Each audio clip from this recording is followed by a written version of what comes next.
Okay, It will be. so I'll call the meeting to order. It's 7 o'clock.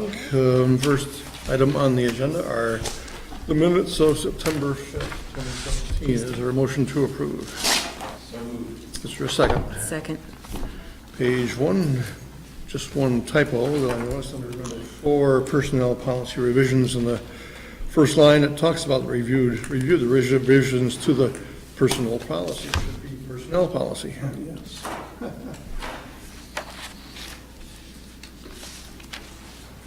Page 2. Oops. No wonder I couldn't find it. Hang on a sec. Trying to catch up. One thing on page 2 under number 5, airport governance resolution, the first sentence reads blah, blah, blah, blah, blah, presented facts on the airport and the relationship with the city of South Burlington. And I just wonder if facts is the best word to use.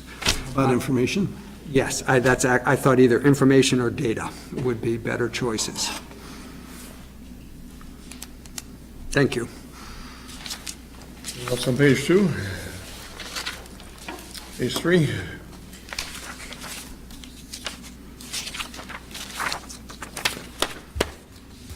Hearing no more corrections. All those in favor of approving the minutes of September 5th, 2017, say aye. Aye. Any opposed? And we have one abstention, I presume. Joy? And we'll move on to public comment. And I think there's one person who wants, at least one person who has some public comment. Maybe more than one. So anyone who wishes to make public comment at this time, anything on the agenda or not on the agenda? Could I ask a question? Sure. I'm not sure how you run your meetings. Do you have public comment? Do you speak during agenda items? Or how do you work this? So, public comment is an opportunity for people who don't want to stick around for the things that are on the agenda. Which we can't understand. Yes, sir. If you wish to speak during the time that we're discussing a particular thing, we would recognize you at that time as well. Anyone wishing to make comments under public comments? Jenny, did you at this time or no? I don't want to wait. I'll speak now unless someone else who was here before me would like to speak. You guys are waiting? Okay.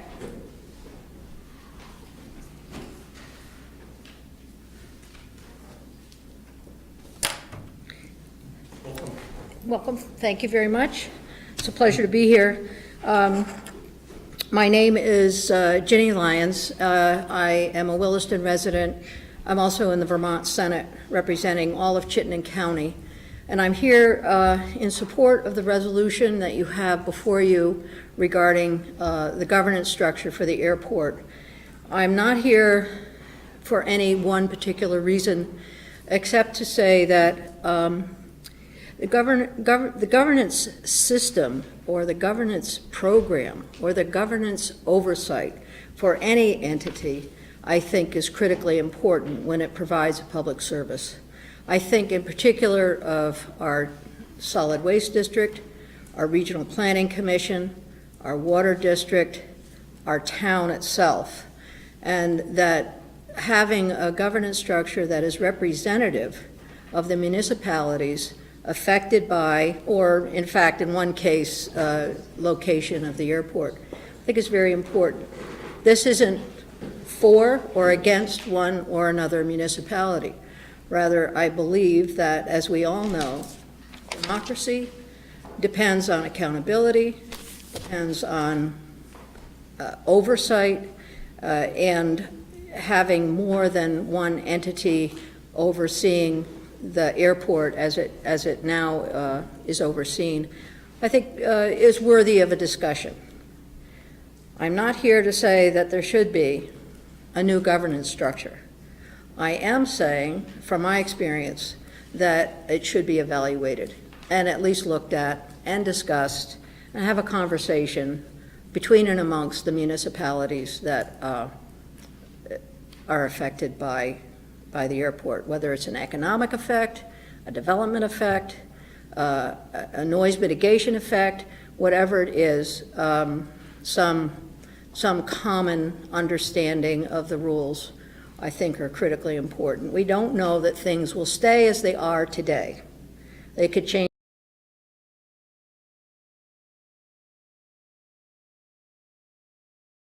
You know, to seriously consider supporting the resolution and going forward.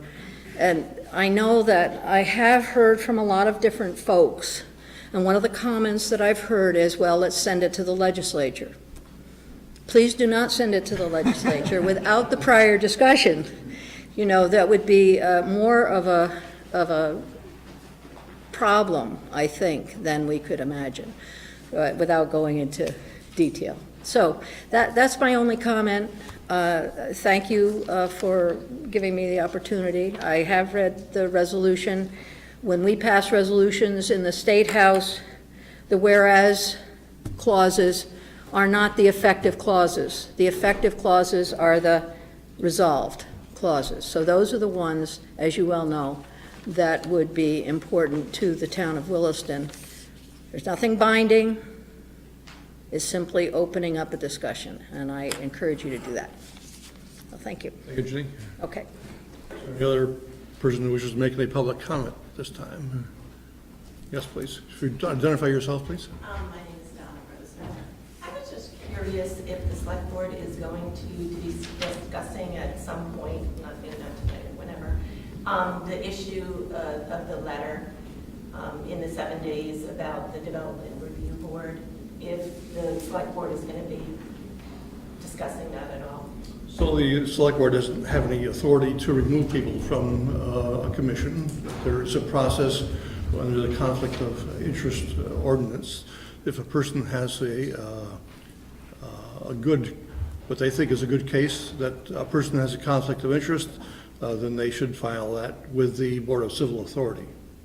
So the board doesn't really have any.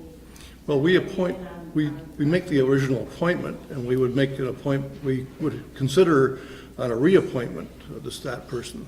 I'm not sure when that person's reappointment would be up. But I guess just in general, the board doesn't really have any concerns or issues about anything that was brought up, or, I don't know, I'm just curious.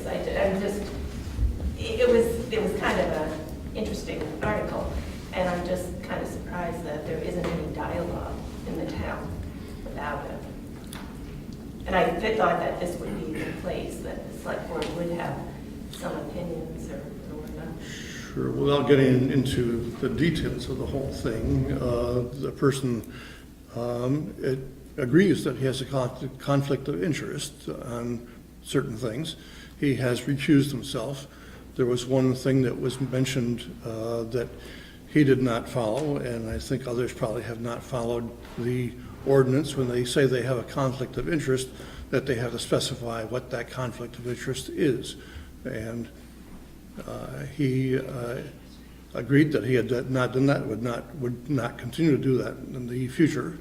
But as far as I know, that was the only objection that people had as far as the ordinance goes. Sure. So I've noticed a few people come in that hadn't signed in at the table. If you would please, before you leave, sign in. That would be helpful to us. Any other person who wishes to make any public comment tonight? Seeing nobody, then we'll go on to the liquor license application. I have a application for a first-class license from Agave Taco and Tequila Casa. Is there somebody here that's representing that organization tonight? Oh, interesting. I was told they were going to be here. Well, Maybe you've got none. Back to it. we can, if somebody arrives, we can go back to this issue. In the meantime, we'll go on to personnel policy revisions, item number 5. And Jennifer Kennelly, Finance Director, is here to talk about that. Second trip. Yes. So thank you all for your comments last time. I made all the changes that you suggested and edits. And then I put together a list of holidays of just a few different municipalities, the state of Vermont, as well as the federal holidays.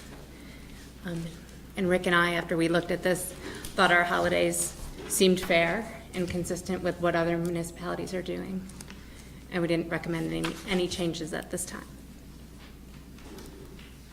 This is the second time through this. We had some comments that we made 2 weeks ago regarding the policy, and are people satisfied with the answers that we received?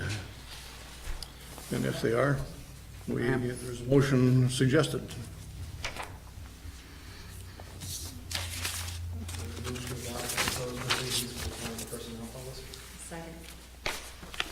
So discussion on the motion. Covered. Hearing no more further discussion, all those in favor of the motion say aye. Aye. Any opposed? And no abstentions? Thank you, Jessica, this was helpful. Thank you. So we'll move on to village. Well, is Matt here? Matt?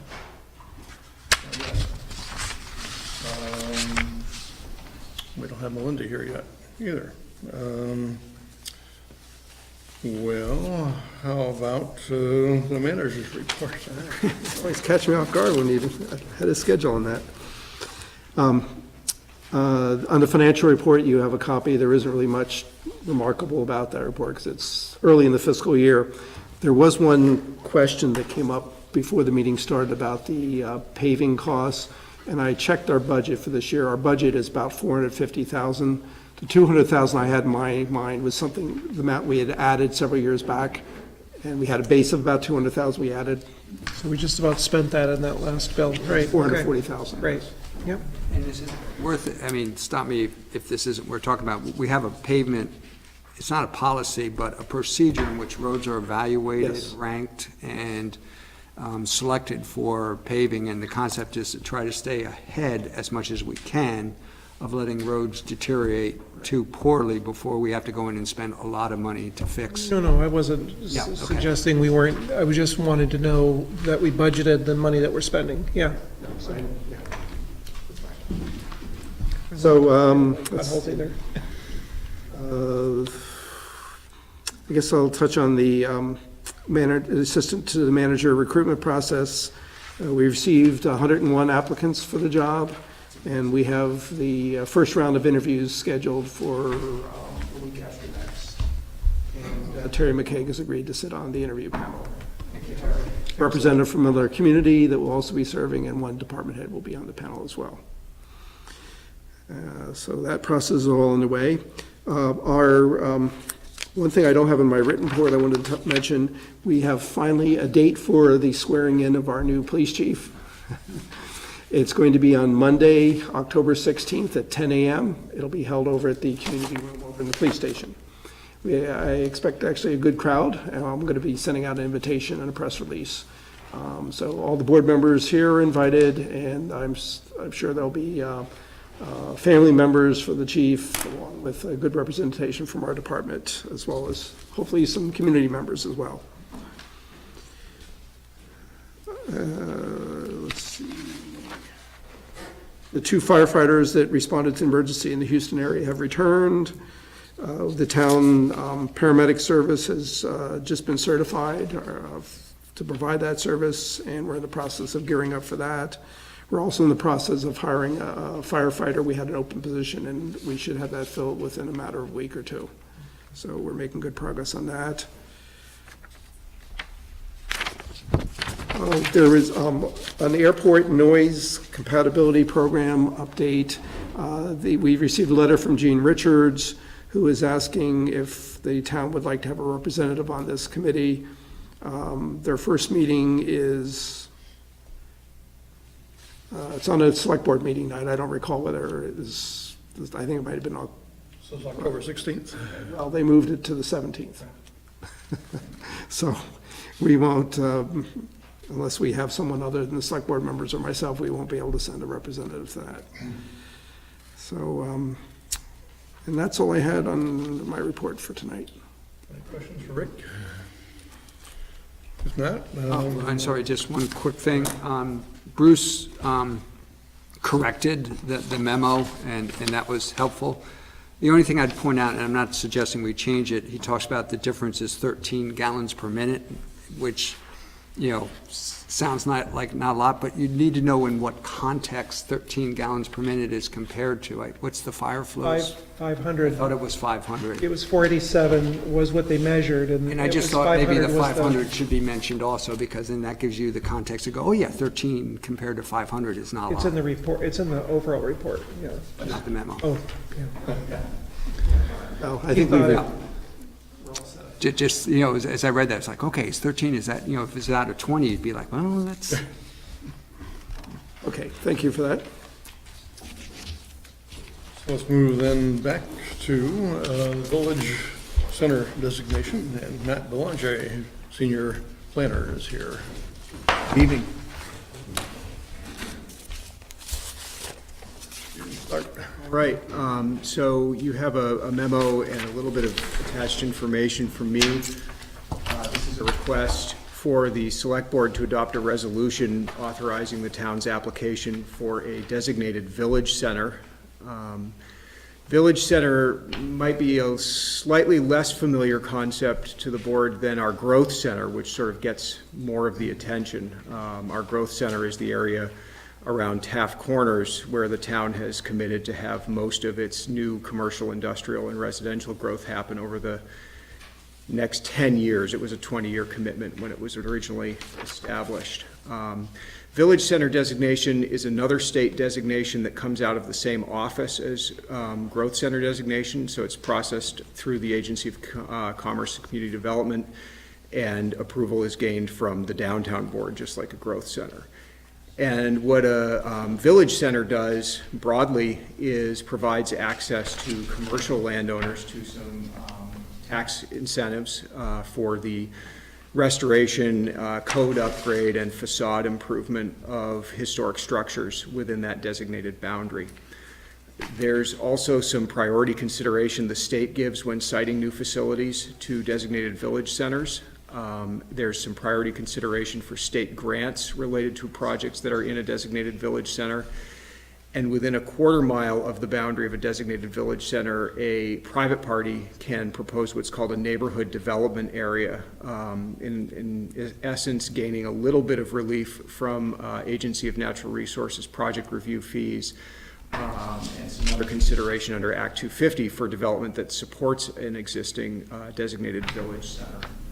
So the other thing about village centers in Williston is at the time that ours was originally established, toward the end of 2005, the Downtown Board felt that it was very important under statute that allowed for a growth center, that a growth center be connected to and in support of a designated village center. So there's this sort of twinning of the two, where to have a growth center in Williston, by statute, you should have it supporting something that's more like a traditional village center. There's also some findings when you approve a growth center about finding that the expected growth in town would not be accommodated in an existing village center, which if you were to compare the two, you can see that it wouldn't. The other part of that is that there should be some sort of geographic connection between the two. I've sort of updated that conversation with the ACCD staff over the last few days, in that our village center boundary, which is the dark orange boundary on the map I've provided for you folks, does not go all the way down the hill to the Cirque Highway right-of-way. Our village zoning district does, and on the other side of that Cirque Highway right-of-way is the growth center. There's a few other things about the boundary that may change a little bit from what I'm showing you as my draft boundary right now. The reason for that is we had a approved village center. The village center designation lapsed recently because we didn't have an approved town plan. So this application is actually to redesignate or designate a new village center. And my understanding from the staff of the Downtown Board is they're interested in focusing that village center boundary a little bit, and that goal might be a little bit in tension with the goal of having the boundary as close to the edge of the growth center as it once was. So what I'm talking about here is the western boundary, especially as it comes out to encompass the Catholic Church, and most everything sort of from Whitney Hill Road, Maple Road west. We'll see how it goes with the downtown board. My preliminary conversation with staff for them was, yeah, given your growth center and given the extension of sidewalk as far out as the church, we think it makes some logical sense to keep that, but probably for the boundary to be a little more linear and go no more than one lot deep along Williston Road back to Oak Hill Road and the Federated Church on the other end. So the boundary I'm showing you is our proposed boundary. It has been recommended we adjust it a little bit smaller going forward. So is this the boundary that existed last time? Yes, the boundary I'm showing you right now is the boundary that was approved under our designation renewal in 2011. And they're suggesting you shrink it. A little bit, yes. It mentions additional review area, which is in yellow on the map you gave us. So if the boundary is the same, why is there something called additional review area? I don't get that. Sure. Of all the parts of town that have boundaries related to our regulatory process, the village has the most that overlay one another. I get what, okay, I get what that is. I'm sorry, yeah. So that's related to design review before the development review board. I have a couple questions about, I don't know if you're going to go over the program benefits or not. I can answer some more specific questions if you have them. So as you were talking, you were mentioning some of the benefits of being a designated village center. You mentioned commercial properties are the only ones that can get the credits? So not, Correct. and the only thing that residents can receive is this neighborhood development area? Is that, Yeah, I didn't see that in the flyer, or maybe this is something you put together yourself. So the flyer talks about neighborhood development area NDA eligibility down near the bottom. That's a relatively new thing, and it would generally be developer driven. So it would be somebody who had a project on the fringe of a designated village who wanted to go to the state and say, I think my development deserves some consideration based on its proximity to and support of a village. It doesn't give somebody any relief from local zoning ordinances or having to comply with anything the town has in terms of regulatory. And you're correct, the tax benefits are all for non-residential commercial properties. Nonprofit as well, or just commercial? I'm not sure because I've not watched anybody actually go through the process to access one of these. I know for sure that it's commercial. So nobody's taken advantage of it between the 2006 and 16? They have not. And Kidding. I'll clarify on the nonprofit thing. You have to owe taxes to get some credit against them. So That's an excellent point, yeah. that might be the challenge right there. No, we haven't had anybody access the tax benefits. The primary benefit to the town of Williston has been the ongoing approval of the growth center and the understanding that it supports a village center. Okay. Matt, can you talk a little bit about, I'm going to get back to the boundary. And I'm just curious, there are little, it's basically a linear boundary. You mentioned the one property, one lot off of Route 2, Williston Road, but there are places where there are exceptions to that, along Maple Road, down North Williston Road a bit. Can you just talk about why those are there? Well, my short answer is they were there when the village center was originally applied for in '05, Yeah. before my time. I think there was an attempt to capture a couple of supporting older historic houses. In particular, this entire zoning district is a mixed-use district, so under today's rules, certain structures that aren't right on Williston Road could be proposed for a non-residential use. And I think probably the drafters looked at a few of those properties and also looked at extending out, when you go up North Williston Road, just taking it one lot deep on North Williston Road to the zoning boundary. Okay. But a key thing is its consistency with what it was previously. Correct. Okay. And then this will, I think, be my last question is, the school is not in the proposed village center.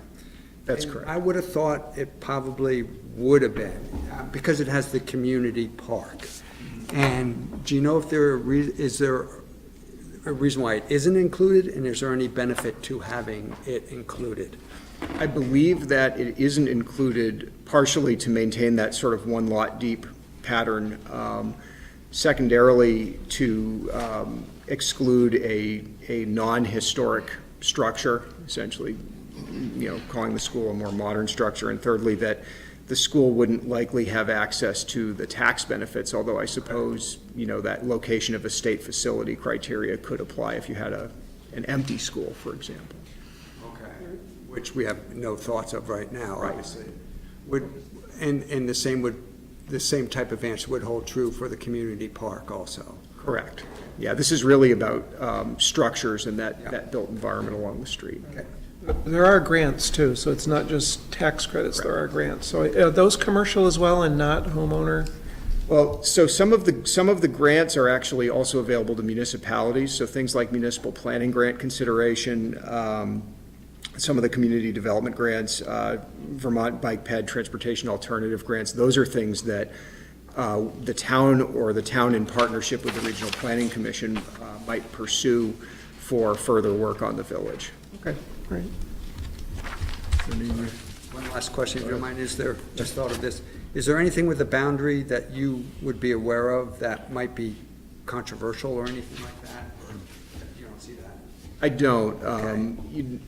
I think after the conversation I had most recently that suggests we keep that western boundary where it is around the Immaculate Heart of Mary Church, you might see a couple of single-family residential properties to the east come out. In other words, if you look at those green dots on the eastern end, one of the conversations I had with staff was to end that at the Federated Church property, the church and the parsonage building that's multifamily. It sounds like from their staff that the board has simply looked more favorably on village boundaries that really concentrate on the civic and commercial core of the village and don't include concentration of single family. Is there any reason to expect we won't be able to get the designation? I haven't been given any by the staff in their preliminary review, no. Thank you. Any further questions for Matt? Just disappointing nobody takes advantage of it, so it's if you put the work in to do it, it seems like maybe we don't advertise it enough? I think that's probably true, and we do need to do a better job, and I think that is something we plan to do in the near future. So, in fact, Matt and I have talked about that. And how Yeah, if there's money for the town especially, so. It's great. So there is a motion suggested, if we're ready to consider this.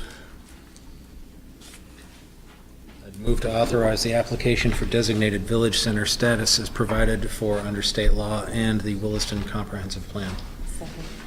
Any discussion on the motion?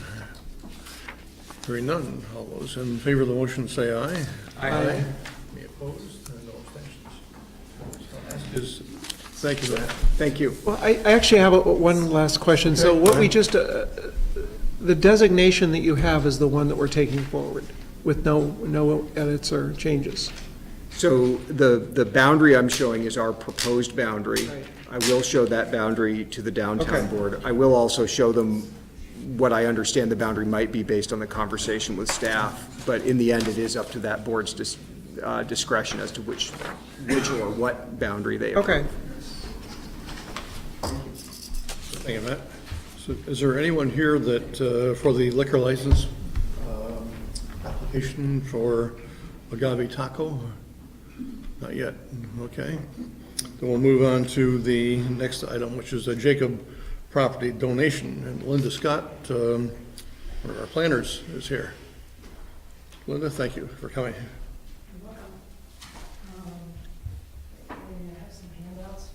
Oh, good. Thanks.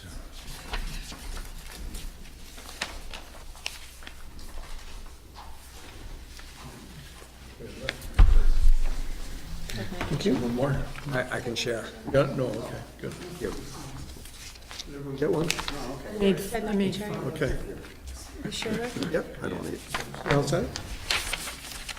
So, back in July, the president contacted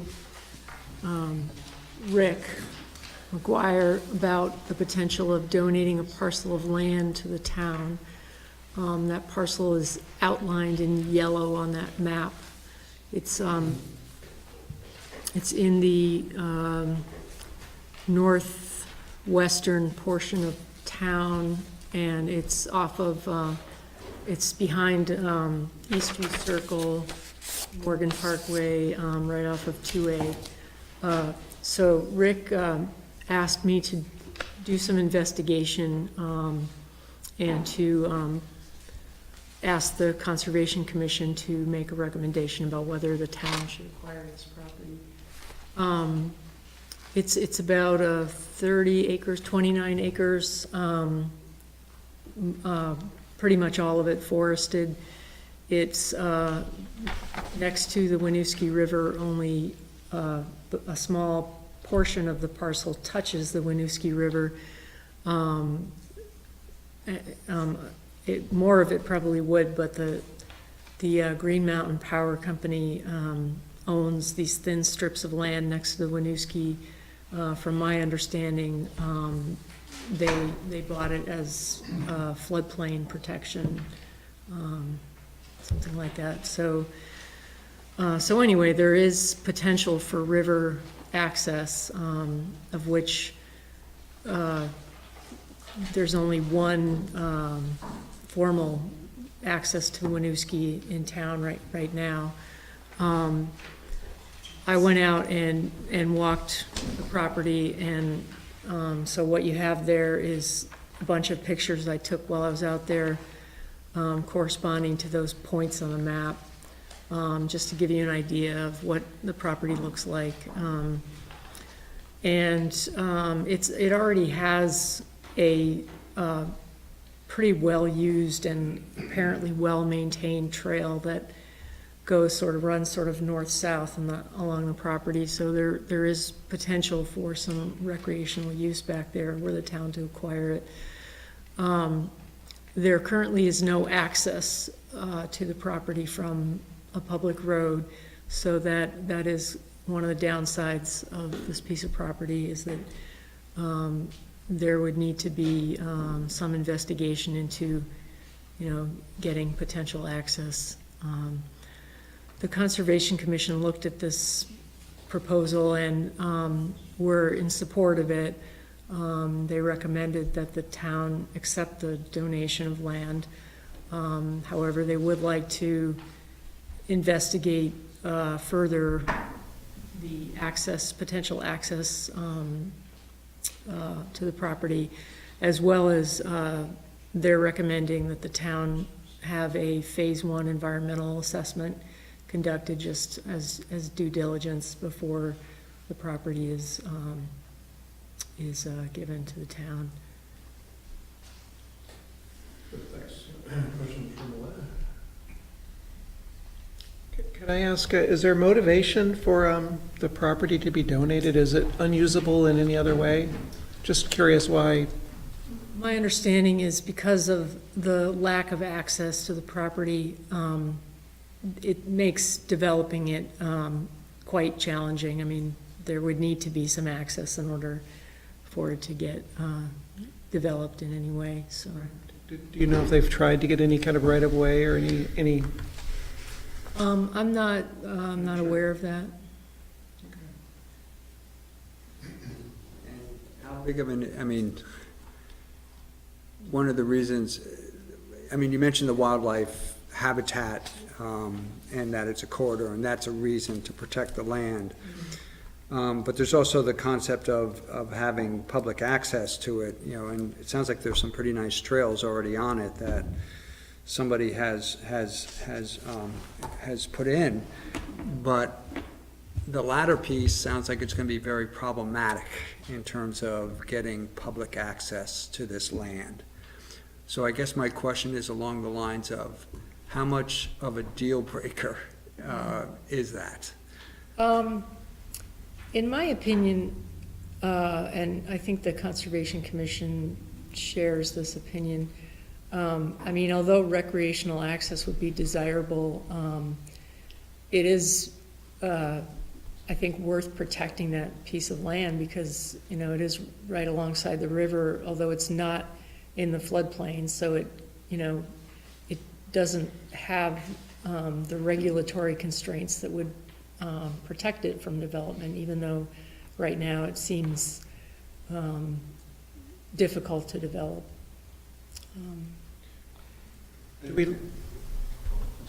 Do we lose any tax revenue?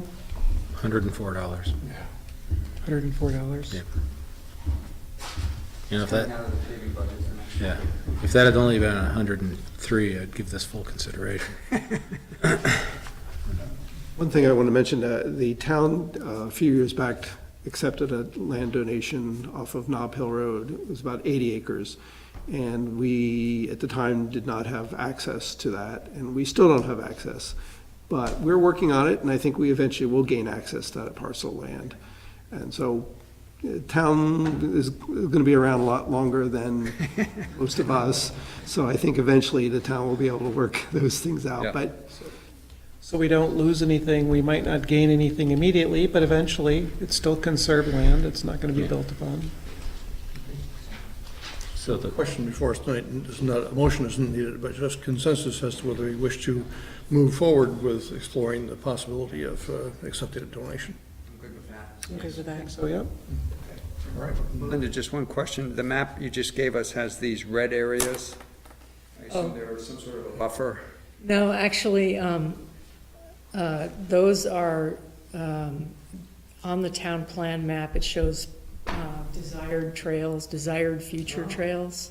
Okay. So while the trail that's on the property doesn't align with those desired future trails, it is in an area of town that is currently not really served with primitive paths that are publicly accessible.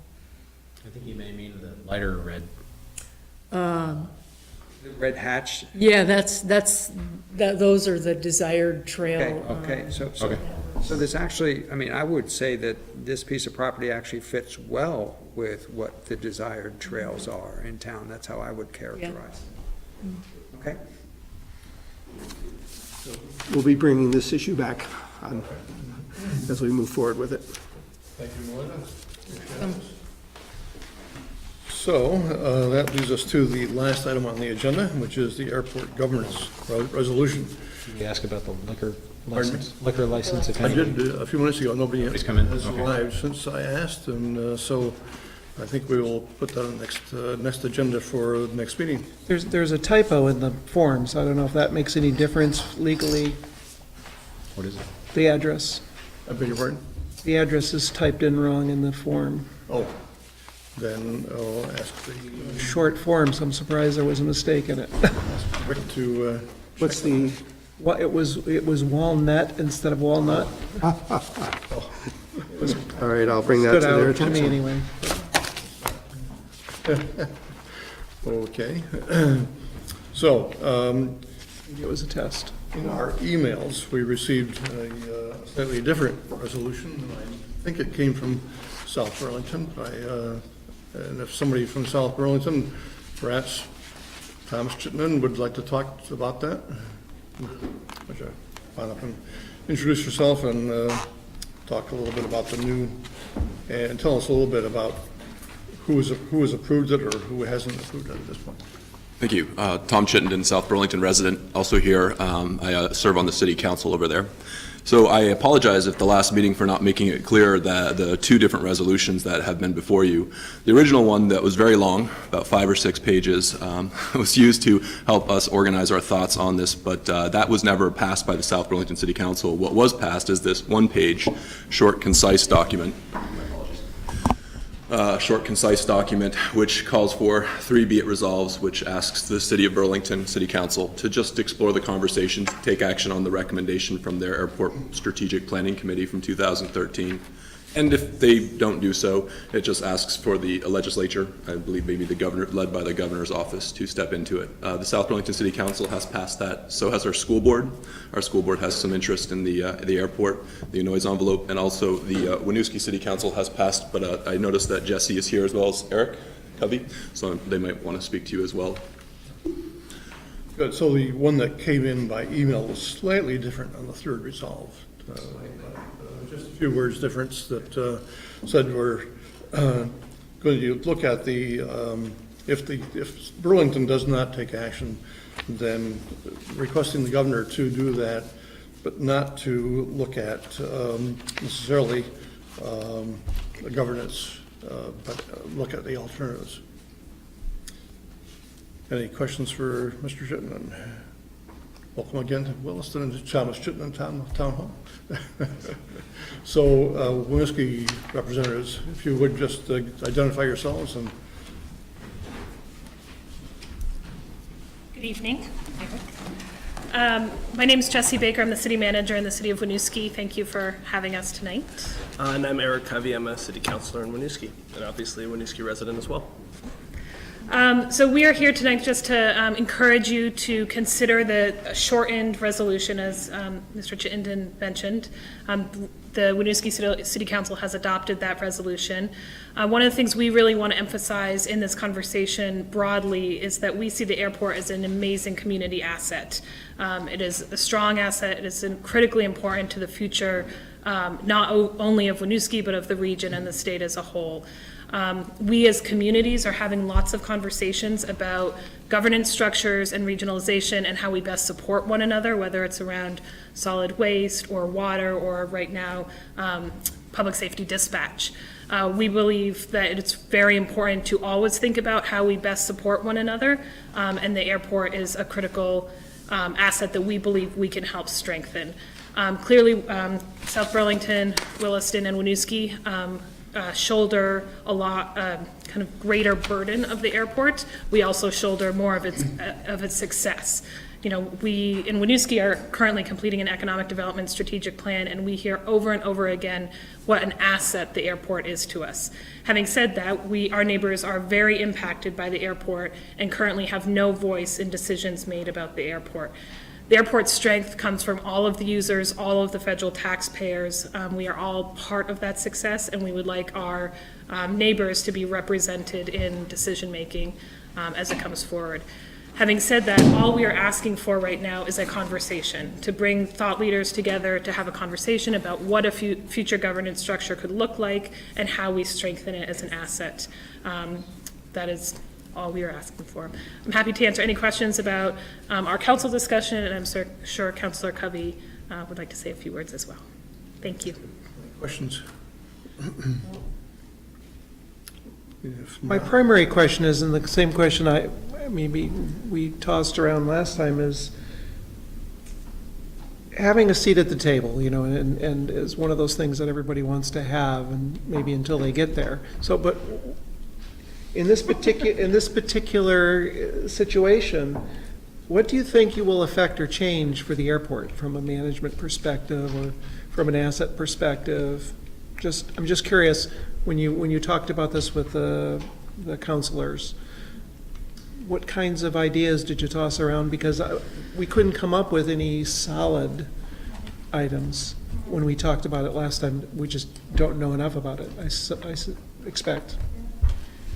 So again, from what we're asking for right now is solely a conversation to bring the minds to the table, to have a conversation about what a future governance structure looks like. Certainly the adoption of this resolution doesn't put anyone's thumb on the scale of what that should be. It's simply, there are models of municipal and regional airports across the country, and shouldn't we look at some of those and think about best? But making the assumption that our community will advocate for a regional governance model, I think one of the primary benefits of that that the Council of Winooski sees is that currently we are very impacted by the airport.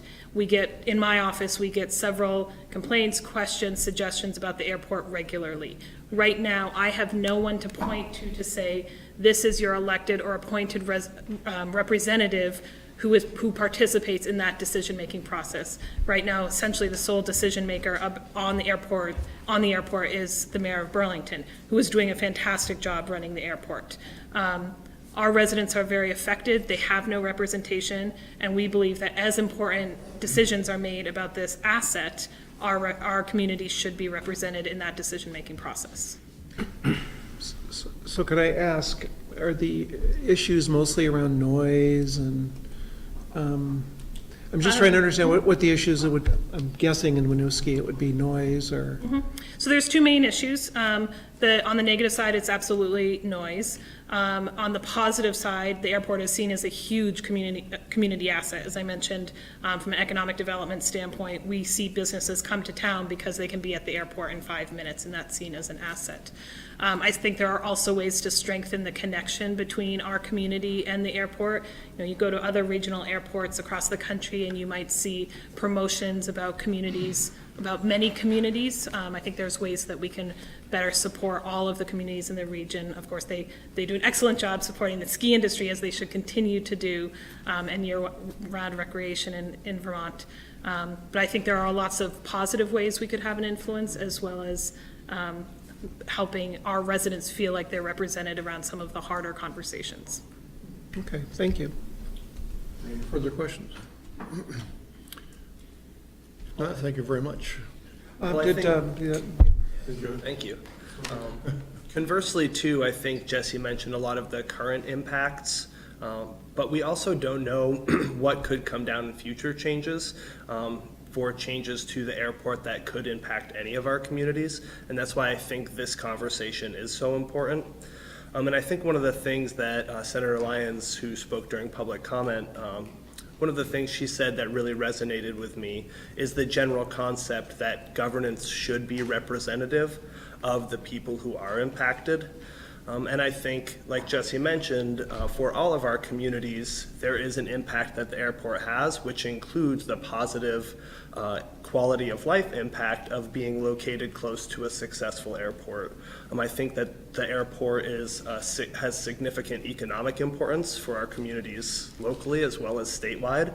And so ensuring long-term viability and sustainability of the airport is really crucial to our communities as well.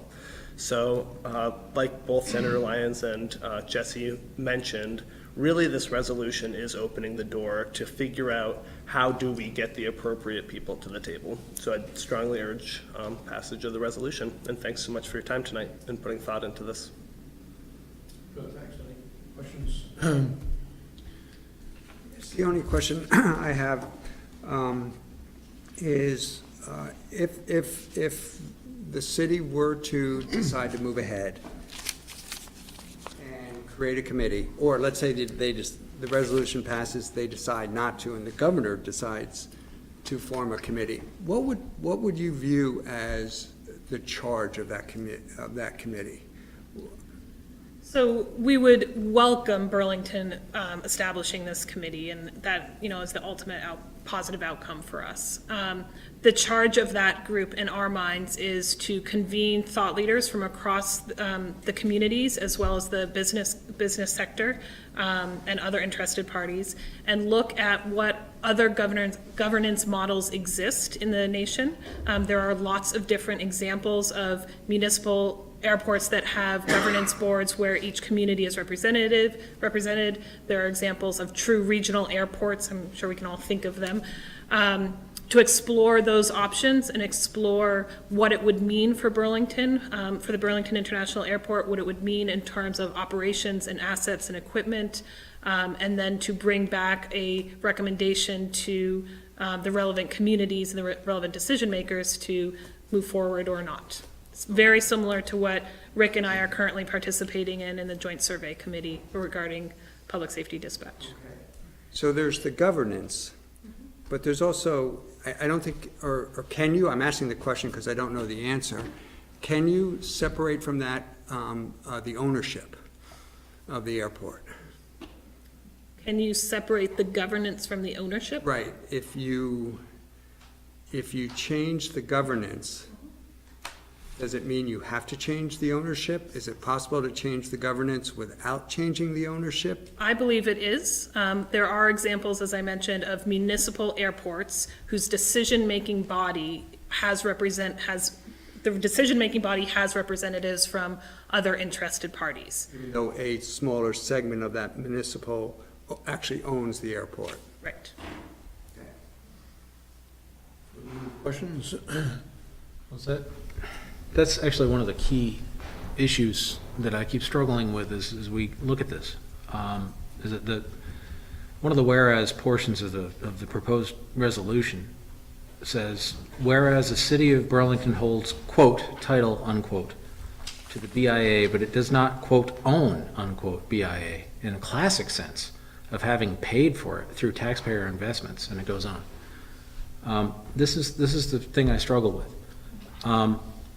If I have a family member who marries somebody, and let's say I have a brother, and he marries a woman, and they're deeply in love, and they're very happy, and then she comes into money from her side of the family through an inheritance.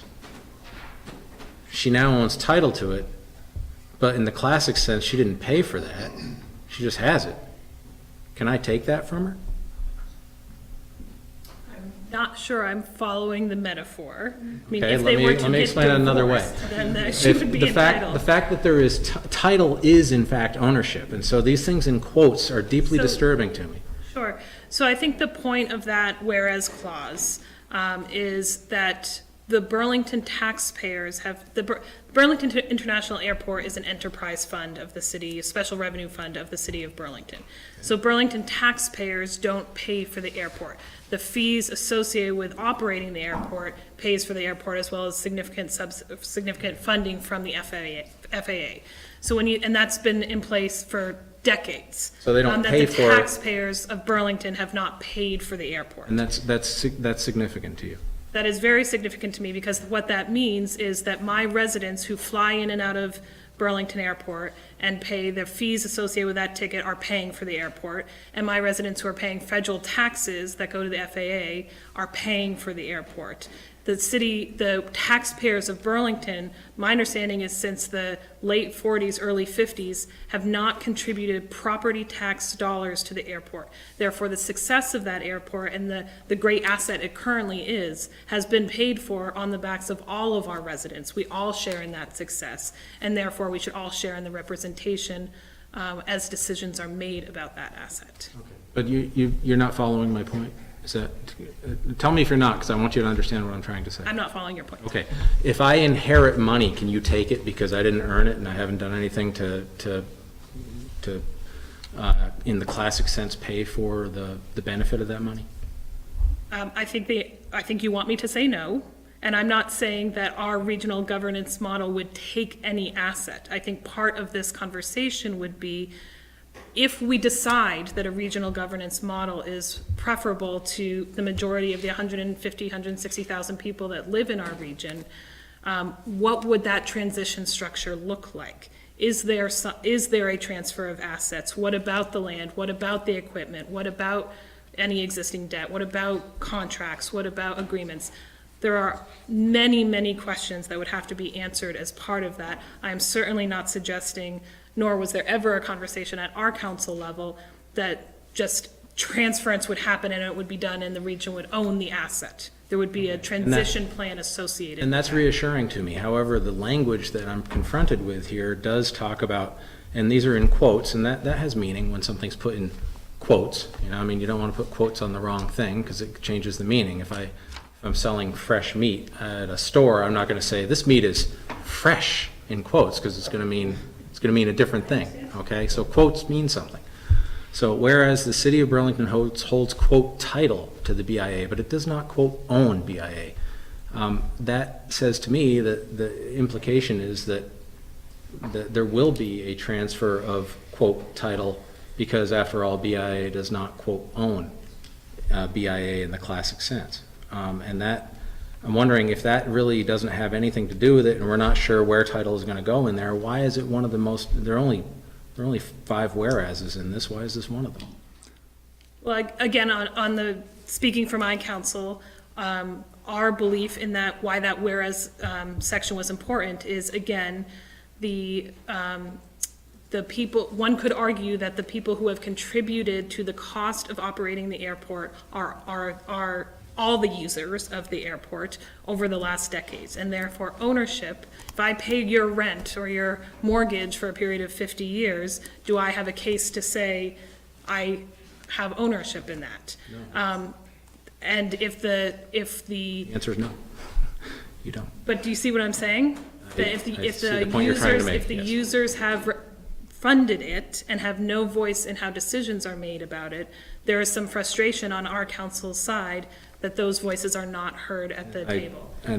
You're right about that. This is a very specific point. The global issue is bigger than this one point. I fully acknowledge that. But it does give me pause that that's in there. That's all I'm saying. I think for me, in considering this resolution, that points to the clear need of the larger discussion around representation. I do also think there's an economic, if a commission were to examine a new governance model and that were to include some form of transition of ownership in the future, then understanding that the cost of the airport is an enterprise fund and is self-sustaining would be really important for lots of communities as they look towards what that would look like financially for those communities.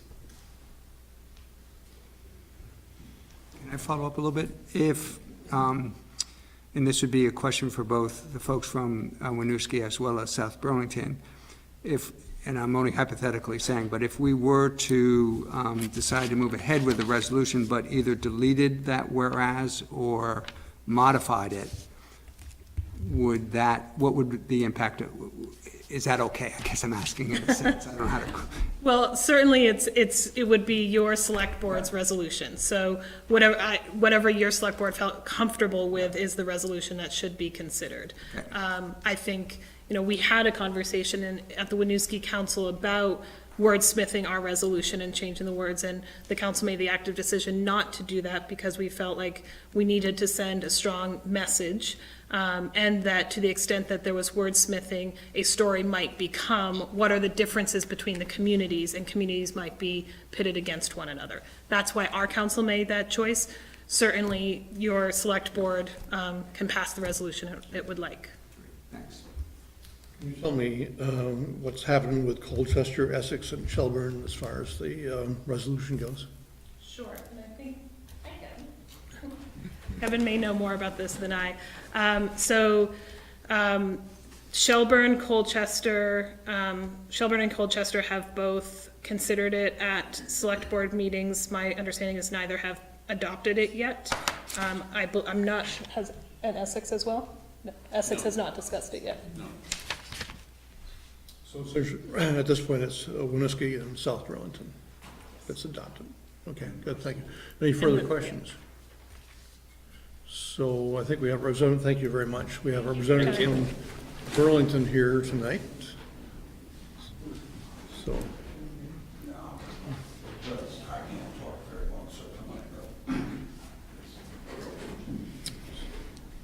Hi, I'm Jeff Munger, and I'm chair of the Airport Commission, but as you can hear, I'm about to lose my voice. So Bill Keogh is here, and we have others with us as well. If they want to say anything, we'll welcome that. So Bill, you could probably. Hi, I'm Bill Keogh. I've been in the legislature for 8 years, been city council for 16 years, and I'm sort of falling off the political cliff by serving some valuable time with the Airport Commission. I find it very interesting and challenging. Thank you for this opportunity. I attended the Colchester meeting last night, and the consensus seemed to be in Colchester that they did not take up the resolution. They feel they don't have a dog in this fight, and so they did not want to consider it. That was the consensus, I think, of 3 or 4 of the city councilors. Another city councilor in Colchester said, wait a minute, I'm concerned about the financial impact this might have on the town of Colchester. So I think that's my report from that meeting for what it's worth. I don't know if you have any questions on that, but there's that. There's a major item. Let's follow this through. Let's say that City Burlington Council or the governor sets up this committee, and they want to look at how it's going to be made up, what is going to be the jurisdictions. We're going through that now. We've gone through that with the Solid Waste District. We've gone through that with the Regional Planning Commission. Will there be weighted voting and will it not be weighted voting? And then you all of a sudden decide, okay, we want to take over the airport. Take over the airport? Okay. If we're gonna take over the airport, that constitutes a charter change for the city of Burlington. It's a charter change. The people have to vote on that issue to accept or not accept whatever proposal is put forth. The city of South Burlington, years ago, had a great relationship with Burlington. I'm sure some of you don't remember a guy by the name of Vindy Acuti, who was a sales manager at WJOY. He was a great counselor in South Burlington. And he and the administration at that time persuaded the city voters to approve South Burlington having a seat at the table on the airport commission. As a charter change, it has to go to the legislature, et cetera, et cetera. You know that process. So that's what if we go down this whole road and we end up there, what incentive does this new governance committee going to tell the voters, yeah, vote for this, give up your ownership to the airport? There's going to be a price to pay for that. The assessed evaluation of the Burlington Airport is $52 million. That's the assessed value. I don't know what the market value is. They don't sell airports every day. But so there's an incentive thing there that has to be given to the voters to approve such a thing, and then goes to the legislature. All that is key to the end result of all this whole thing. I won't go into a lot of other things that have been brought up, but I think Jeff and I, and we have City Councilor Karen Paul here, if she wants to make some remarks. But oh, okay. Hi, Karen. So if you have questions, this is an unrehearsed response, as you can tell. So we're happy to respond to any of your questions. Karen, would you like to say anything? Yeah.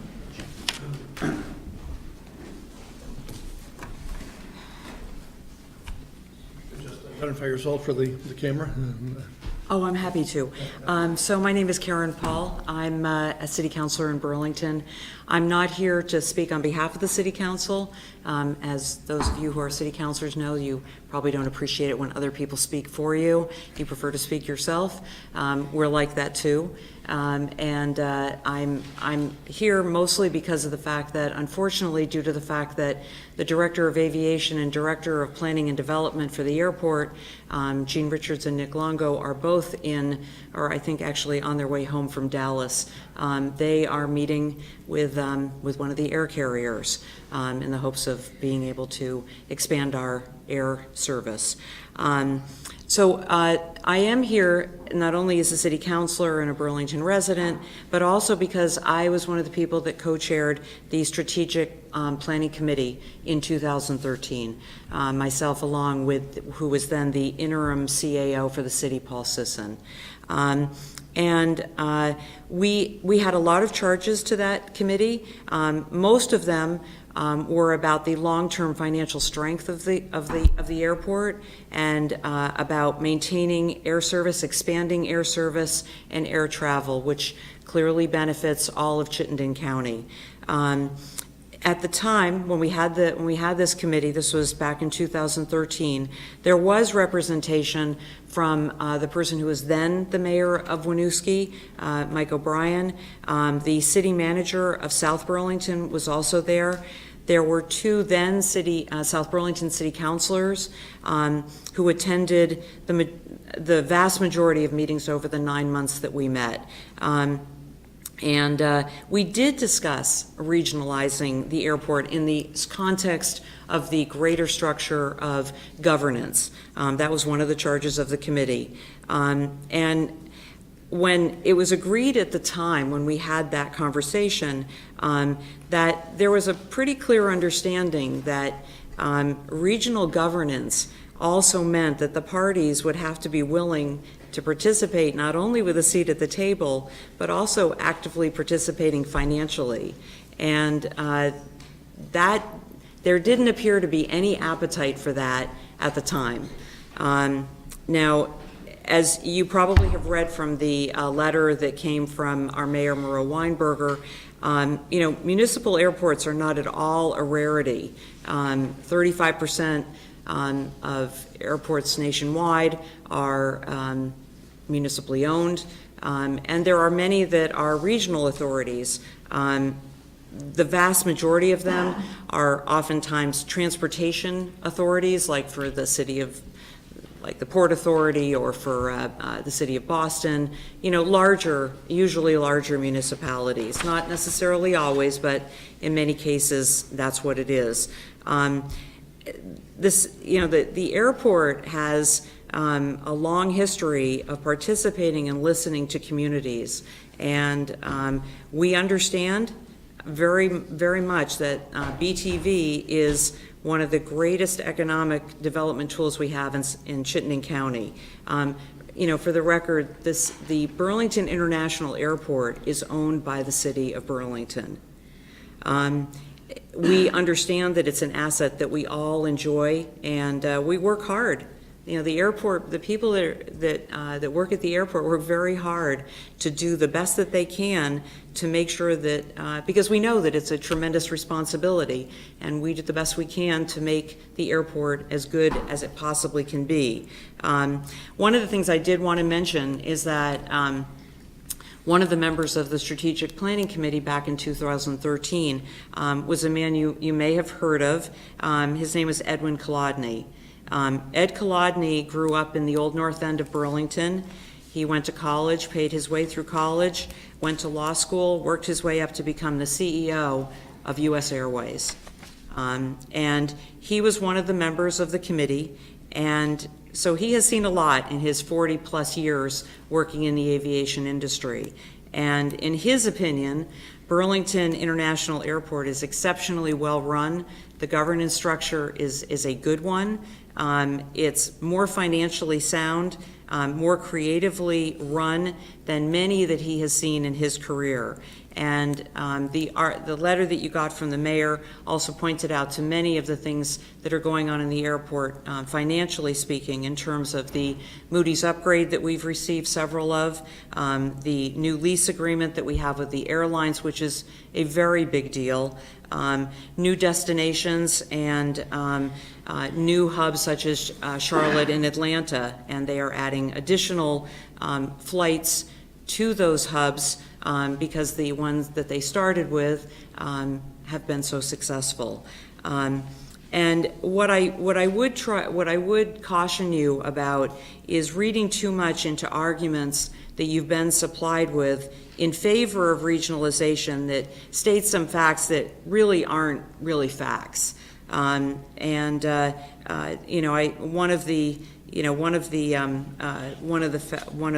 see, I'm trying to think what, probably the most one that comes to mind is that, the city of Burlington has supported the airport. I don't think it's correct to say that the city of Burlington hasn't supported the airport financially.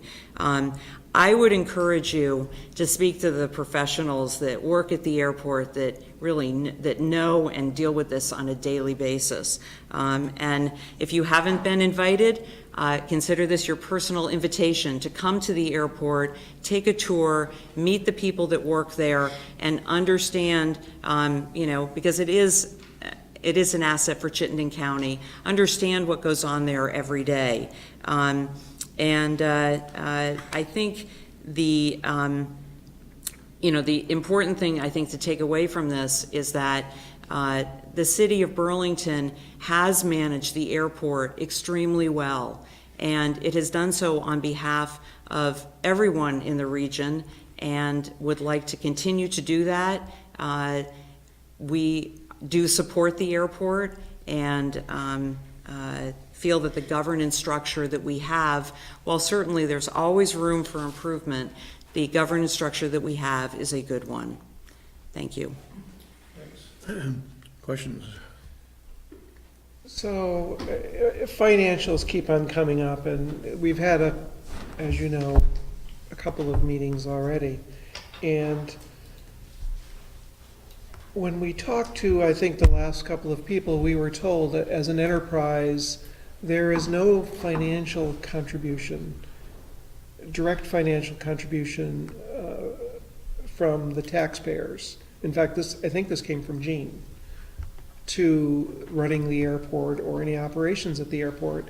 And any work that's done by town or city of Burlington professionals in terms of running the airport is reimbursed by that enterprise. In other words, it's a net zero outflow or inflow, right? It's in Well, in financial terms. I mean, it's So- our responsibility. So if there were, I mean, if there were any reason to, if there was any concern about the airport financially, that would fall on us.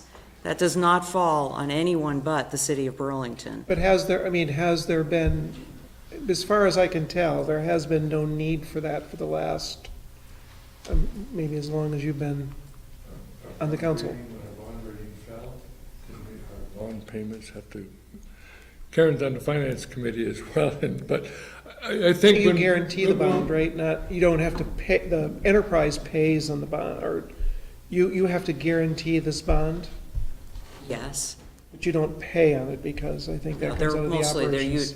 they're usually revenue bonds. Right, so. But again, I mean, if there were to be a situation where something were to happen, and in fact, you know, that, I mean, obviously, we hope that never will, but the city of Burlington is ultimately responsible for the financial well-being of the airport. Okay. And that is a responsibility that we don't take lightly. No, obviously, I mean, I think, by the way, I think the airport, I use it a lot. I have traveled a lot over the years for work, and I think it runs better than just about any airport I go to, most of which are much bigger and have many more late flights and problems and big city, you know, issues. So I have no issues with how it's managed, how it's run. From a operational point of view, I mean, I think it works great. You can park right next door, you walk right in, friendly. So the thing that's disappointing is, you know, we hear it's kind of a rhetoric from both sides, and one of the select board members and I, after the last meeting, talked that we were disappointed that it was so, I don't know, hostile, both parties towards the other. And it's hard to separate the facts from the fiction. I find it hard because you both come in and tell us this is a fact, and the other one comes in and says, oh no, that's not a fact, this is a fact. So it's hard to separate those two. Since it runs well, it seems to run well, and I can't talk about its financial grading, you know, system, AAA or whatever the Moody's thinks. I'm not that as familiar with those things and the implications of that. It seems like the primary issue is your various town residents, besides Burlington, of course, issues with noise or where the planes are flying maybe, and their inability to get any answers or any attention, or that seems to be a fundamental problem. And it's hard to understand. I mean, in Williston, we hear the planes too, but I don't think we're ever going to build a berm to reduce the noise for the F-16s flying over Williston. That's just not going to happen. We're going to hear it, and I guess we have to deal with it. And I don't think, even if we put a committee together, do we have any say over whether the F-16s fly or the F-35s fly, right? So that's kind of what I thought. So we don't control that either. So I struggle to based on, you know, false facts or real facts, I struggle to understand how we would make a difference in the governance of the airport in Williston. That said, I'm not smart enough. I'm having a hard time figuring out what could come up in the future. So I think that's a key issue. May I just tailgate on a couple of things and quick answers? One, we had no say in whether or not the F-35 comes to town. We had no say in that. Yep. The FAA, I think Gene Richards mentioned this too when we were here. Yep. FAA told us that take down those 200 houses. They didn't ask us if we wanted to. They just said, do it. And if you don't do it, you don't get subsequent funding. And you heard last time that the FAA provides 90% of our funding. right. Other questions? Two questions and a comment, if you don't mind. And I just want to make sure I understand this. I think the number you used was 35% of regional airports are under municipal ownership. Did I get that correct? No, 35% of airports. of airport are under municipal ownership. Do you know how many are in the situation that BTV is in, where the municipality that owns the airport is quite a ways away from where the airport's actually located? Would you, I mean, 'cause to me, that's a very unique, It is. probably circumstance. It is. And And I I realize don't- there's a history why that happened. Right. But the fact is that it's there. I don't, Chicago, Detroit come to mind quickly. So there are others, Yeah, but probably few. If you've ever flown into Chicago, you're an hour from the loop. And Chicago owns the Chicago airport. Detroit Metro is outside of Detroit, I believe, yeah. I mean, I just don't know. it is not the norm, but it is not unique. Good, thank you. The other question I have is, I have pieces of the Airport Strategic Planning Committee recommendations, and you probably already know where I'm going with this. One of the recommendations is that the city look at, I assume it's a city because who else could do it, look at governance, and particularly regional governance. But yet, I think I hear you tonight saying you don't want to do that. So I'm just trying to understand, why does this document recommend it, but you don't think it's a good idea? If I got that correct, I may not have. Well, you have it in front of you, so you'll be able to read it. I don't know it verbatim, but there were several things that we talked about in terms of governance. We talked about the fact, and I still think this is something that may at some point be talked about, and you've got three actually, airport commissioners that are here. Pat Nowak from South Burlington, who's also a member of the Airport Commission, is here. We did talk about the fact that there was a concern that the Airport Commission was too advisory, that perhaps we should have the Airport Commission have more authority, because the reality is that, I'm here this evening. There are 3 meetings going on in the city of Burlington that I could be at. You can't be everywhere. So there's a lot of things that we deal with. There's a limit to how many things we can deal with and deal well with, and perhaps it would be better for the commission to have more authority. And the idea of governance was discussed. It was discussed at that committee, and what the common thread with that was that whereas there could be, whereas some people might feel that governance can be separated from having a financial stake in the entity, there was very little appetite at the 9 months of meetings that we had for that kind of conversation. The majority of people that were there felt that if you're going to have a seat at the table, that there should be something else that comes along with it. And I think again, I can't really speak for every city councilor, and I don't want to really speak for the mayor, but I believe that is probably a widely held theme. And then my comment is I think you made, what I wrote down is, the resolution is in favor of regionalization. My comment is I don't view it that way at all. I view it as the resolution is more about understanding what are the benefits and liabilities of a regional or different approaches to governance, including regional or state of Vermont, because I don't know what I don't know, and this would be a mechanism to find that out. Further questions or comments? There are other people that you could certainly ask questions of if you'd like, that are happy to speak as well. So it seems like I have one question just on all this financial stuff, and the financial responsibility for the residents of Burlington now is the $35 million bond, the guarantee, basically the guarantee.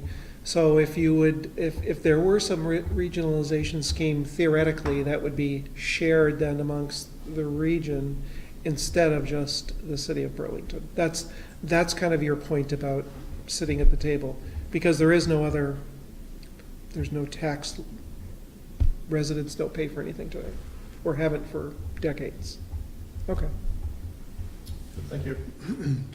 Again, thank you. Thank you very much for your time.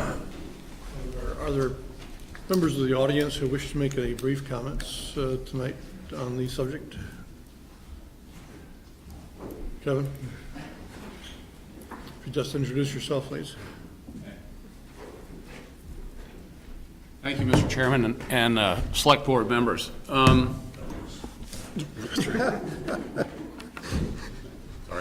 This is a tough issue. I look around the room here, and all these folks are my friends. Now, I've known Bill for 25 years, Bob for equal amount of time, and so this is hard for us because we all know each other. But at the end of the day, we have to speak up about the core issue here. There is one issue here, and that's it, and it's called governance. It's governance, pure and simple. You are a board for your community. You are elected to watch over your community and the impacts on your community. There is no board that looks exclusively over the Burlington International Airport. Jesse described that it is the residents of the whole region and indeed the state who contribute to the success of the airport. And I would still argue ownership lies with them and with the FAA. But the fact of the matter is, one individual runs the airport with very little oversight. Even though they're good people, they have no authority. And so they're making decisions on behalf of this massively important regional piece of infrastructure. So at the end of the day, this is all about governance. We've addressed the issues about the financial matters. I understand that Gene was in here before you a couple weeks ago and said if this went forward, as reported in the Observer, this would cost you $2 million a year. That's just ridiculous. Karen talked about the performance of the airport. I have a different opinion. If you look at the numbers have been in decline since 2008, but we're told it's being run well. We're being told that the workers are happy. We're being told that the bond rating is great, even though it's junk bond status. Still, how do you know? How do you know? There's no board, there's no oversight. You have no role. You can't ask for information and get it and be assured that it is accurate information because there's no responsibility to you, a member of this community, a member of Essex, a member of Southport, or anybody. So we'd all like to think the airport is doing great, and I think it's a wonderful airport. I really, truly do. I mean, I'm looking at Bob McEwing, who pretty much built the facade and remodeled the entire indoor, made it very, very nice. But how do we know how it is performing? We don't, because none of us have a seat on the board. And the board itself is advisory. So this is about governance. We're asking for this community to support a committee, a conversation, to explore this opportunity that we have. Nothing more. There's no predefined outcome. Let's join together as a region, just like we did for Chittenden Solid Waste District, Champlain Water District, CCRPC, Green Mountain Transit, and others, to have a discussion about regional governance of this incredible asset. It is unique because it does reside in the city of South Burlington and it's owned by another community. That's a complication, I understand that. But at the end, this is all about governance and having a seat at the table and talking about this. And that's all we're asking for. We're asking for a discussion. Could this be done better? Could the people of Williston have a role in evaluating that? Or the people of South Burlington? That's what we're asking for tonight. We hope you'll support this. Thank you.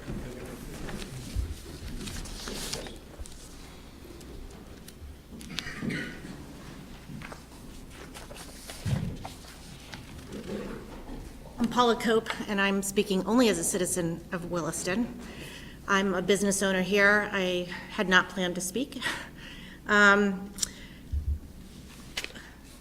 don't have a dog in this fight. I'm just a citizen here. I'm a relatively new citizen here. I wanted to answer your question, Mr. Kenny, about the inheritance. I think the answer is, it depends how good your divorce lawyer is.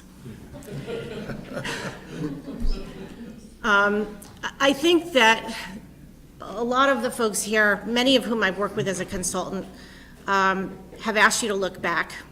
And I think some people are asking you to look forward. And what I would ask you to do is look at today and what's in front of you. And all you're being asked to do is consider a learning opportunity, to explore what a commission would look like, to identify the pros and cons, to understand the current governance structure and alternatives that you could consider, and then to make an educated decision. That's all I read in the resolution. I would encourage you not to go too far down the road, not to let fear influence you, not to look back at what it's been, and not to look forward at what it could be. You're only asked to look at one thing. What could the governance model be? Comparing it, I would imagine, to what it is today. What are alternatives that you could consider? And then you decide if you want to make a different choice. That's it. Thank you. So, Time for one more. sure. Bob McEwing from Essex. Yes, I worked at the airport for 27 years and was involved, my fingers were involved in just about everything that went on there during those 27 years. Prior to that, I worked for 20 years for the Federal Aviation Administration in airport planning and design. So I've got a career in aviation. I'd just like to correct a couple of things that were said. Where are you, Kevin? Right here. The airport does not have junk bond status. You can look it up, ask Finch, ask Moody's. Our coverage this year, for example, is 1.65, our debt coverage. That's great coverage when they're only required to have 1.25. They come in and they analyze, but they have to look at a couple of things. One is, what is our overall economy in the region? Yes, passengers dropped after the depressionary effects of Wall Street back in 2010, 11, 12. But a big reason that it dropped was the value of the Canadian dollar. When the dollar's on par, we have passengers streaming across the border. We had as many as 35% of our passengers that flew out of Burlington came down from Quebec.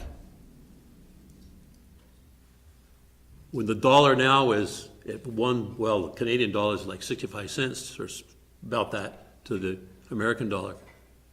They stopped coming down because the value wasn't there anymore. So instead of having 35% of our passengers, it's down around 20%. And about 8% of it comes from northern New York State that come down here.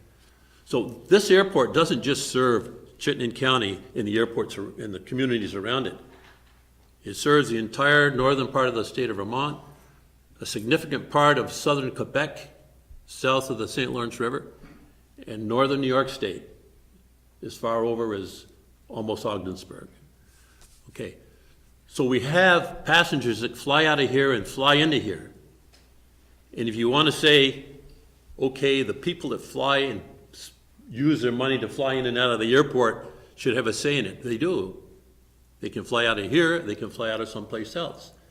And if you wanted to take a look at the percentages, I guess we'd have to give at least a quarter of the percentage of the people that govern the airport, we'd have to give that to Quebec, because that's where the people are coming from. Or St. Albans, or Montpelier. So we've got to be careful on what the reasons are that we're trying to study the airport. We have had numerous committees, not just the ones we're talking about here, but every time we did something significant, whether it was developing new noise exposure maps, whether it was developing noise compatibility studies, whether it was developing master plans for the airport, we didn't do those in a vacuum. We had technical advisory committees with members from the community involved in that to the extent that they wanted to. They gave recommendations, and we included some of those recommendations in the studies. But the airport is governed very closely by the federal government. The airport has to establish rates and charges, and charge rates and charges. And it has to make sure that revenues that come to the airport stay at the airport. They can't go out to the communities. Now, what's the basic rule of the airport? My opinion, we're really a big property manager. We manage the property. We negotiate leases with the airlines. We negotiate leases with the tenants. We establish rates and charges for the airlines. We have service contracts. You know, it's a $15 million budget every year, but a lot of that has to do with the contracts and the services and the parking garage providing revenue and things of that nature. So we don't establish noise levels. We don't establish flight patterns. What we do is we govern the property at the airport. And we have to accept a lot of the things that go on around us, whether it's the aircraft flying from the military side of the field, or the airlines that fly into the airport that want to come in after midnight, things of that nature. And the FAA tells us what to do, and we follow their rules. And I know that because I used to be in that position where I was doing that on the other side of the street. That's about all I got to say. So at some point in time, we need to make a decision as to whether we're going to go forward with a resolution or not. I'm not sure we're at that point tonight. But if we're not, what more information do we need? I personally would like to hear from the other towns that are still considering this and see what their thoughts are. Do we know that anybody's rejected it outright? Only hearsay tonight that we heard that Colchester might have. It's in the Free Press. It is? Yes. Oh. Well, that doesn't necessarily. Sorry. I think there's a Free Press reporter here. Yeah, well, that's okay. Terry? Yes. My opinion about whether to move ahead with this or not will not be influenced by knowing what any other community has done. So that's just. Jeff on that one. So I do not need that information, nor do I want it. Although I may read the Free Press and learn it. Other comments? Is it worthwhile to see if this motion will fly? Pardon me? Is it worthwhile? There's a proposed motion here. Is it worthwhile There is to a see? proposed motion. I'm not sure what will happen with it, but if you'd like to offer it, we will take it up. I'd like to move to request staff to prepare a resolution for consideration concerning regional governance of the Burlington International Airport. Is there a second? I'll second that. Is there discussion on the motion? I'll start. I'm in favor of the motion. My thoughts are, first, I want to turn to a comment that Gene Richards made during his presentation at the last select board meeting. It's one of the many notes I wrote down where he noted it. He said he knows it's a dysfunctional relationship with South Burlington. And tonight I've heard twice people say, I don't want to get into that fight, the concept of that fight. Both of those are red flags to me. That says something is wrong and, ideally needs to be fixed. The second point I have, or my justification, if you will, in my mind is, if we were to create a regional airport, new, there wasn't one before, we probably would steer away from the concept of an airport owned by one municipality, but located in another municipality and governed by this commission that the other municipalities affected don't have input in. It's just not it's just not how we would do it. I realize there's a long history to why the airport is the way it is, But my feeling about that is, it's never the wrong time to make it better. And then I had one last point, which, I don't look at the resolution as being any sort of I don't look at the resolution as being thou shalt move towards regional governance.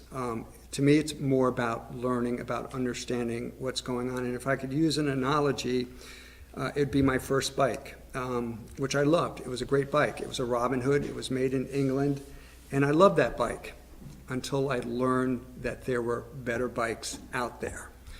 And the point being is, I feel the same way about this is, I'm sure it is a viable, it works, governance going on right now. But I just don't know if there's a better one out there. And this seems to me to be the best way to try, or maybe not the best way, a way, and probably the best way to figure that out. I do think some of the wording needs some modification, maybe even some deletions, but I think we can come up with a resolution that makes sense to us and essentially makes the same or similar request. Thank you. I think I'd like to echo a lot of Jeff's comments and also make it clear that I also am not agreeing to that this is going forward as a resolution. I feel like we're opening a door for further discussion. I think that's really important. Further comments? I'm going to vote against it. I have a couple of reasons. One of the main things that's been talked of repeatedly is economic impact and economic development. I'm not, let me say it this way, I'm not sure that's really the gravamen of the issue.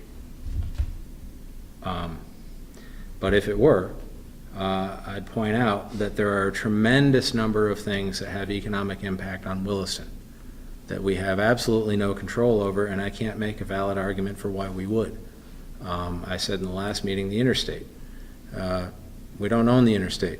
We're not asking, we just want to have a discussion with the V-Trans to, maybe we could help manage the interstate so that, we're not saying we're going to do anything, we just want to talk. I don't know about that. UVM, a massive impact on Chittenden County and the state of Vermont as a whole. I'm not about to go to UVM and say, you know how much impact you have on the town of Williston? I mean, we got to do something about this, guys. Come on. I mean, some of your students even live here. I don't see that. The same thing with state colleges, and you can go on and on down the road. I am concerned about the tenor of the resolution that was provided, both resolutions, including the altered one that we saw today. With I would say disparaging, although maybe that's probably not the right word. I would say the minimizing of Burlington's ownership of the airport. I don't live in Burlington. I don't have a dog in this fight either way. But I am very concerned when a whole bunch of municipalities say, we want to talk about your asset. It's not like you actually own it, because when's the last time you put any money into it? Well, you can say that about people of wealth. You can say that about anything. I'm really concerned about that, and that is a tenor of what we are discussing. The other thing is, Jeff, I agree with you completely that these neighborhood issues sound extremely legitimate. You pointed out that Burlington and South Burlington, that it's a dysfunctional relationship and that there's a lot of heat and anger between the two. I agree with it. I don't know who's right and I don't know who's wrong, but I know that it's not Williston. And I'm also not going to get involved if Richmond comes knocking and says, those people who live down by the water treatment plant, down by the old round church are really getting out of hand. We have a resolution for you. To talk about regionalizing this, because it's a water thing after all, and everybody has clean water issues. I don't see a dog in this fight. Lastly, I'm concerned if the argument is that we're not really looking to take over the airport with a regional authority, then I have a significant problem with ownership versus authority. It's like having responsibility without power. Likewise, it's like having power without responsibility. I see this in, I see this in the judicial system in a really nuts and bolts way. The judges actually do not, in Vermont, the judges have no control over firing or hiring or reprimanding or anything to do with the court clerks. Court clerk can schedule something.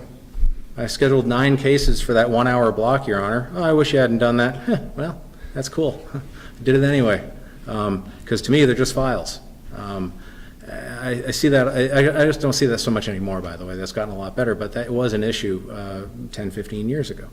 And the reason was that the people who were responsible for the substance of what those files represented weren't the same people who had the power over the nuts and bolts of it. And if there's going to be a regional authority that all we're talking about is controlling the airport, but without actually owning it, because after all that Burlington has is title.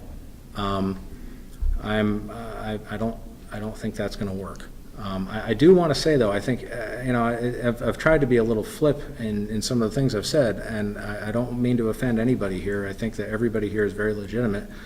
I think they all have real concerns and real points of view that are deeply held. But I don't see that this is something that Williston should expend its energy on. Is there further discussion on the motion? So I would say that, I would agree a lot with what Ted said in terms of the tenor and the language. I think I made those comments that it was disappointing that both sides, it's a little bit of a battle between South Burlington and Burlington, and the real issue doesn't seem to be coming out in terms of what the problems are. So it's not coming out in this, and I don't support the way the resolution's worded. I think I think I would be more supportive of making a resolution that suggests the affected parties of all the problems, like Winooski and South Burlington, create some kind of an advisory council or get involved in an advisory council. But again, I don't know what part Williston plays or what stake we have or what we would bring to the table or get at the end of the day. So I have nothing against South Burlington and Winooski and Burlington getting together, but I'm not sure this resolution is something that I would support. So, is there any further discussion? If not, all those in favor of the motion say aye. Aye. Those opposed say no. No. I'm not sure if I heard 3 no's or not. I think you did. I said no. I said no. So there are 3 no's and 2 yeses, so the motion fails. So we're done with this for tonight, but thank you all for coming. Can I say something before we break? Sure. I just, and I want my friends in Burlington here to sue.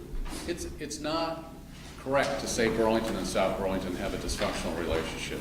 We collaborate on opiate addiction.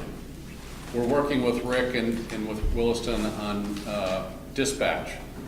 Steve Locke of Burlington is a leader of that effort, and so too is our chief of police. There are so many things that we work well together with as a region. I wouldn't want the impression to be left with this select board to say that there's a dysfunctional relationship between the 2 communities. We're banging heads on this issue, but we collaborate so much. When there was a fire at UVM, our ladder was there, and Williston was in our fire department 1 backing us up. So we're accomplishing a lot as a region, and I hope that's a takeaway from this discussion. So thank you for letting me. Thank you, and we appreciate that. And this is an isolated instance, I think, of discussion that we had this period. So thank you very much. We do have one more item on the agenda to go back to. That's item number 4. I'm told that we have a representative from the... Just to remind anyone that hasn't signed in already, please do so on your way out the door. Yes, Thank please. you. So we do have a representative from Agave Taco and Tequila Casa with us tonight. And could we have your application before us? Apparently there was a typo on it, but just tell us a little bit about what you plan on doing and especially adjusting the outside consumption.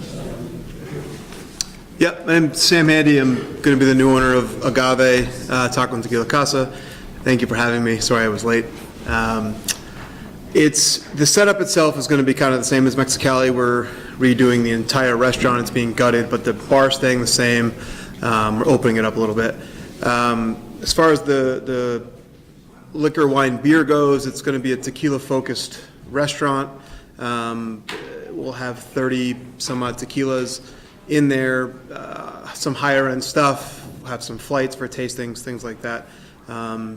The price point will be a little higher. We're not looking for people to come in and rip 6 shots of tequila. It's going to be more of a you're going to learn a little bit about tequila. You can try some new stuff, but we want to keep the energy and the fun of a Mexican restaurant. Questions? So the first question, I want to make sure I understand, this new restaurant is going to be located in the same space that Mexicali used to be located? Yes, yeah. And I guess do not read anything into this. Okay.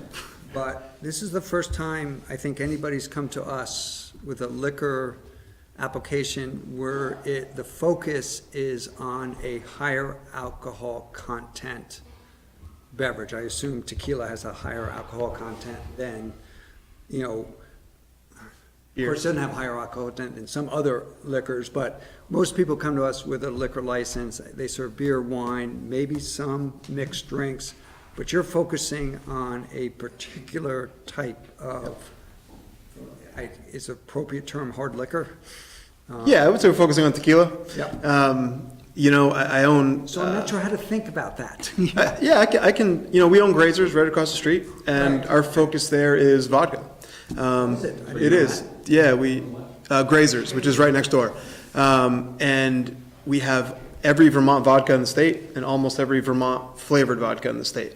And our average customer is having 1, maybe 2 drinks because it's a better quality drink. It's better quality ingredients. They're not coming in there, like I said, to drink, 6 or 7 vodka tonics. It's not what they're doing. So, yeah, the focus is on the higher alcohol content beverages, but the amount they're consuming, they're not consuming it to get drunk. Yeah.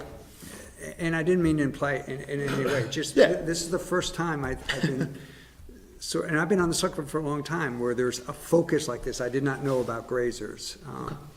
Okay. And then my standard questions are, what will you do to prevent underage drinking? What will you do to prevent serving somebody who's intoxicated or letting somebody who's intoxicated leave the restaurant, that type of thing? Yeah, I mean, we, all our DLC certifications, everyone's done. All of our managers are trained. Everyone's taught to look at every ID. We tell them less than 50. It's better safe than sorry, right? I'm going to get proof there. Delighted to get credit. Right. I have another restaurant in Burlington, and the DLC is actually down there way more. So the training that we usually implement is above and beyond than a lot of places. I think most places are actually really good about it. I've never seen the stats from the DLC, but we pass every time they come through. We have, I would say, monthly reminders / trainings with our staff. We remind them to check IDs. We remind them, what to look for when people come in, before and after movies in this area. We try to go above and beyond because we know the significance of it. We know how important it is. Our insurance goes up. It's a big deal in restaurants, especially when you're selling a lot of alcohol. I can just kind of follow up to Jeff's comment. Having eaten in Grazers, it's certainly not the environment that's sitting there for pounding shots. Is it safe to say Agave is going to have that same kind of a feel and flavor to it where it's just that high, it's a little bit higher end dining experience? Yes, I mean, we're going to be, I would say 90% of our meats are gonna be local. You know, there's one Vermont tequila, which is kinda cool, that's gonna be there. It'll be, yes, it'll be a little higher end. We're looking for, you know, if I had to put a demographic on it, like 30 to 30 plus is what we're looking for. It's not gonna be $2 tacos. You're gonna be paying for quality, and in return, same with the tequila drink. So we're gonna have the beer and the wine and things like that. But yes, it'll be a little higher end, I guess. The only question I have, I guess it's more of a comment, is that I agree with Jeff. I'm in favor of the license, but I am also very concerned that the name is going to draw people in a different way than some restaurant named Grazers. And so I would say that, you know, if there is over-serving, I'm gonna take that very seriously as a member of the, what are we, a liquor control board technically when we talk to these folks. I just want you to be, you know, I just wanted to say that I think it's a, you know, it's a fine thing, and there shouldn't be, you know, a negative vote based on, you know, you selling a lawful, regulated drink that I may have had before. But I do want to say that, you know, that I can see over-serving happening just because of confluence of events that's not your intent. So I'd say, you know, just please be careful. Yeah, and I appreciate that, and we do take that extremely seriously, so. We do, when incidents happen like that, where there's a violation, we do call the owners back in to talk about that. So any further discussion? Just one quick thing, hopefully it's quick. There'll be an outdoor patio. Yes. And it talks about a chain link barrier. Could you talk about that a little bit? Yeah, we're just anywhere that we've been approved by Maple Tree Place. We will have, you know, just basically a chain link barrier around any table that's going to be outside, and the DLC usually requires that as the area where alcohol can be consumed. Okay. Same thing that's out there now, where the same thing that was out. Yeah, okay. Yeah, I just, Speaking of chain link fence. well, the way it was described, Oh. but no, this is the metal or plastic, single string. Exactly. Yeah, yeah. So what it does is it delineates the place you can have a drink. Yes. It's not a barrier in terms of people coming in or leaving that much, so, because it's, okay. And two questions for Rick, sorry. Staff has any comments? No. Okay. Second, remind me what is meant by in this case, it's a first-class license you're going for? Is that correct? Yes. What is meant by a first-class license? Does that mean, is that the one where there's more sale of food than alcohol? No. You think a cabaret license? Yeah, I get these mixed up. I They've actually apologize. done away with that. This is sale of alcohol that's consumed on the premises. Okay. Just to give you guys like a percentage, we're about 70-30 at Grazers, and our projections don't really have that much more at Agave. Okay. 70-30, 70% food? Food, 30%? 30% alcohol, And yeah. you expect this to be about the same? I think it's gonna go up a tick, I do, but I don't think it'll be, and only because we're gonna have, you know, $4, $5, and $6 tacos, and some of the margaritas are gonna be, you know, $8, $9, $10, so, but I don't see it overall being a huge uptick by any means. Good, thank you. Thank you. The outdoor consumption permit says for permanent use, which means year-round. Do you Yes. do it year-round? If we can, yeah. Really? That's a good, strong booze. Definitely over-serving if that's. Any further questions? If not, I'm looking for a motion. I'd move to approve a first-class liquor license with an outside consumption permit to TCO LLC, doing business as Agave Taco and Tequila Casa at 28 Walnut Street. Second. Is there a discussion on the motion? Hearing none, all those in favor of the motion say aye. Aye. Aye. Any opposed? No abstentions. Thank you very much. Thank you guys again, I apologize for being late tonight. And the last item of the business is other business. Is there anything else that we need to talk about tonight? Hearing nobody wants to, we'll adjourn. Thank you all.